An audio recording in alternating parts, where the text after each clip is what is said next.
করবে। হিজরতের রাতে তাদের সিদ্ধান্ত ছিল নবীকে হত্যা করবে, এমন ভাবে কোপাতে হবে, মারতে হবে, কার কোপে মারা গেছে যেন ঠিক পর্যন্ত করা না যায়, বুঝতে যেন কেউ না পারে।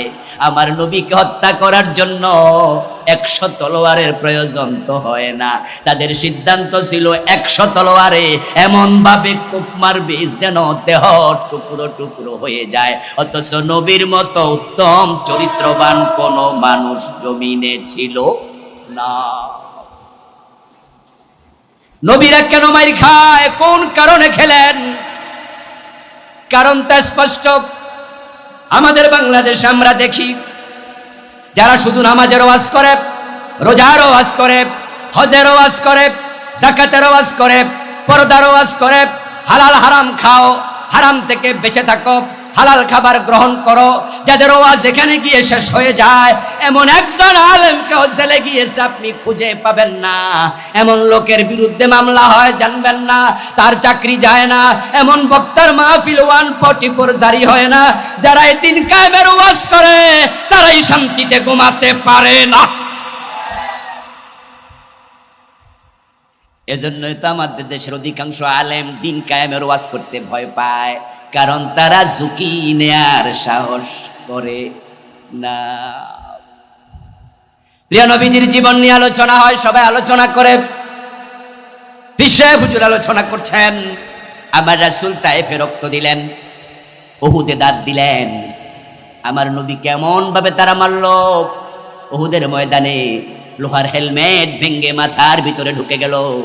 আমার রাসূল 3 ঘন্টা বেহুশ ছিলেন। বিশ্বয়েব কাঁদে, শ্রোতারাও কাঁদে। আল্লাহর হাবিবের মায়ের খাওয়ার ইতিহাস বলে যখন আলোচনা করে, বুড়া মুরব্বীরা কানতে কানতে দাড়ি ভিজিয়ে ফেলে।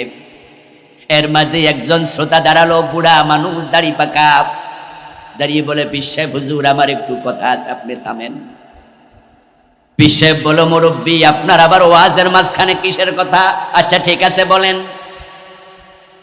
এবার মুরব্বী বলতেছে, আমি আপনার বাবা ফিরের মুরিদ, দাদা ফিরের মুরিদ ছিলাম।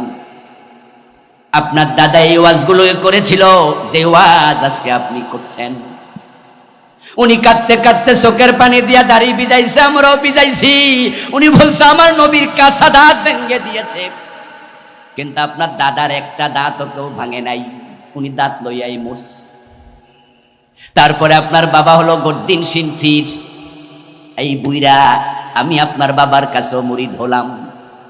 আজকে আপনার যে ওয়াজ আপনার বাবাও করে কেঁদেছে, আমিও কেঁদেছি, কিন্তু আপনার বাবার একটা দাঁতও কেউ ভাঙে নাই।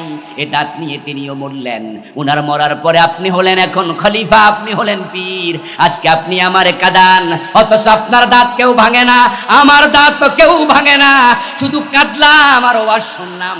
আমার জানার প্রশ্ন হলো, রাসূলের দাঁত যদি ভাঙে আপনাদের আমাদের ভাঙে না কেন?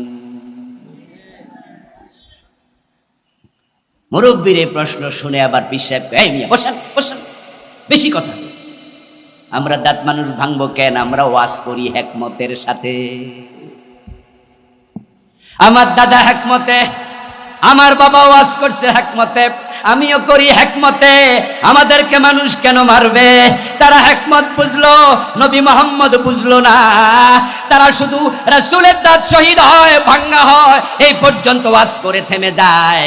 যে দিন কায়েমের জন্য ভাঙে, ওই দিন কায়েমের কথা বলে না।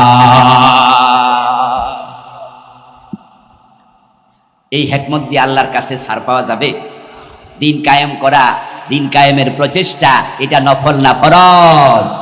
এই কাজ করিতেই হবে। এটাই হলো আমাদের মিশন, এটাই হলো আমাদের ভিশন।